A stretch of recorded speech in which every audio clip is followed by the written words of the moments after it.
The world is not enough, but it is such a perfect place to start my love. So now that the Behemoth has been launched, it seems more evident than it ever has been that the cluster bombs are pretty powerful, and I thought what I'd do is I'd go ahead and give you guys a detailed guide on how to use the cluster bombs. There's two main weapons that use cluster bombs, the Thegameconomist and the Dark Devourer. I wouldn't use any of the other heavy bowguns that use cluster bombs because they're just not strong enough. The Dark Devourer is usually a speedrunner's favorite choice because it has the highest damage, so most people will be using Dark Devourer.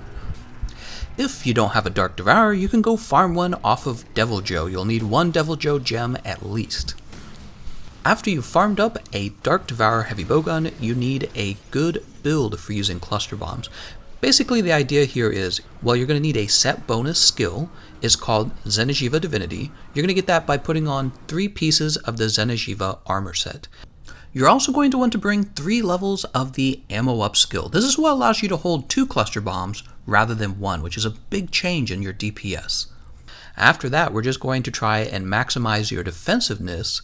I'll show a build for attack as well. Just, I know some of you out there will appreciate that, but most of you guys are going to want defense. And for defense, definitely Evade Extender, Vitality, and Protection. Those 3 skills are helpful, and I'm also going to take the Maintenance Decoration. That's going to give you your mantles back sooner, and that's really important for cluster bombing. Cluster bombing really relies on the Rocksteady Mantle and the Temporal Mantle to allow you to stay close to the monster, because when you're cluster bombing has a really long punishable animation, so you're kind of stuck there while you're doing it, and the monster can really wreck you. Well, if you're using Rocksteady Mantle and you're using Temporal Mantle, you're kind of able to stay safe while you're using them. So that's a really big deal. And the Maintenance Decorations that give you the Tool Specialist skill, that's going to allow you to get your mantles back faster throughout the fight against Behemoth. And in my opinion, that's a really valuable skill. So there's a defensive setup. A more offensive setup is probably going to consider the Peak Performance skill and the Attack Boost skill. But again, I don't know if I recommend that for the average player. You really have to know what you're doing in order to pull that off, especially against Behemoth, because he's particularly challenging.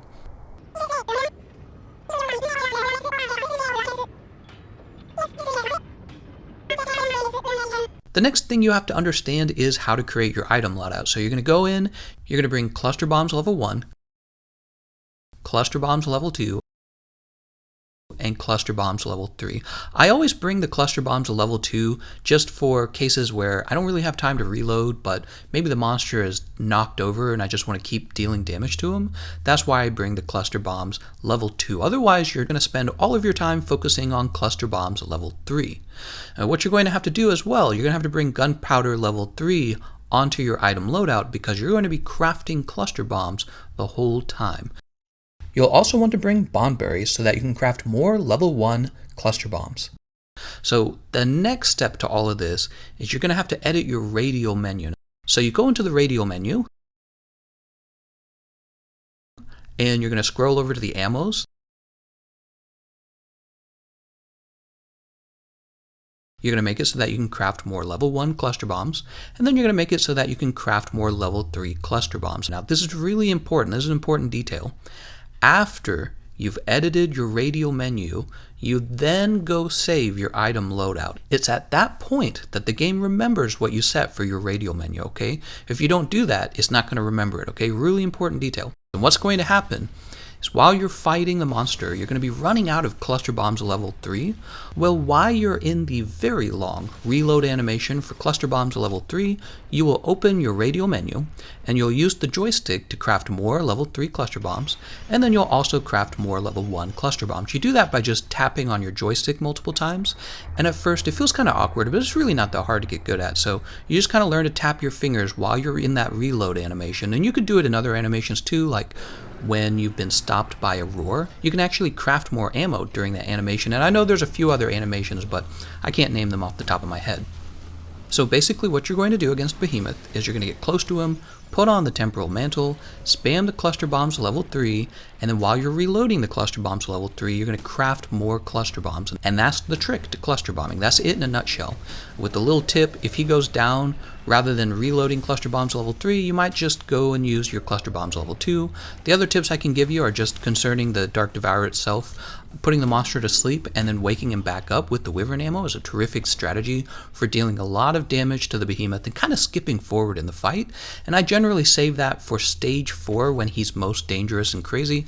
And I hear people say that stage 3 is the most difficult as well. So it's up to you. I would save the sleep for stage 4 because it means you've gotten that far. And the reason I say save it is because monsters have an internal health bar for like status ailments. And when you break that health bar, that's when they go to sleep. And the next time you try to put them to sleep, they're going to have a larger health bar. So if you try to put them to sleep multiple times early in the game, in the late game, when you're at stage 4, you're not going to be able to put him to sleep. He's going to have this huge internal health bar for going to sleep. You're not going to be able to sleep him. So save the status ailments for the end of the game. That includes your sticky ammo, which can cause a KO on him, okay? Cause your KOs at the end of the fight, not at the beginning. Alright, well I hope all of that information was useful for you guys. Get out there and go cluster bomb Behemoth.